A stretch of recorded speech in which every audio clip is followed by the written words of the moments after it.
అభిమాన కోటికి ఇంకోటి. 2007లో మొట్టమొదటి 2020 వరల్డ్ కప్ అనౌన్స్ చేసినప్పుడు కూడా కప్పు సాధించింది. తర్వాత 2024 లాస్ట్ ఇయర్ 25 అనుకుంటా, లాస్ట్ ఇయర్ కూడా 24లో 2 ఇయర్స్కి ఒకసారి కదా, 24లో కూడా వరల్డ్ కప్ జరిగినప్పుడు ముద్దాడింది. మరలా ఇప్పుడు మరొకసారి వరల్డ్ కప్ ముద్దాడింది. మహిళా దినోత్సవం ఒకవైపు, వీకెండ్ ఒకవైపు, 2020 వరల్డ్ కప్ భారత్ కైవసం చేసుకుందే ఆనందం మరొక వైపు. భారత జాతీయ జెండా రెపరెపలాడింది. మువ్వన్నెల జెండాతో ఒక్కొక్కరు గర్వంగా తన భుజాల మీదకి ఎత్తుకొని స్టేడియం చుట్టూ కూడా తిరిగాడారు. నిజంగా గూస్ బంప్స్ తెప్పించే సన్నివేశం అని చెప్పాలి.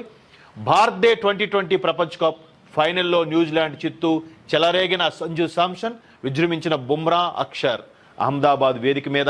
అంటే భారత్ ఈ సెంటిమెంట్ ఎంత బాగా వర్కౌట్ చేసుకొచ్చిందంటే, ఏదైతే ఇంతకుముందు అహ్మదాబాద్లో జరిగినప్పుడు ఓడిపోయిందో దాన్ని అహ్మదాబాద్కు ఫైనల్కి వెళ్తే గెలవడం కష్టం. అంటే మనకి ఈ కర్మభూమి అవ్వడం వల్ల కొన్ని సెంటిమెంట్స్ ఉంటాయి మనకి.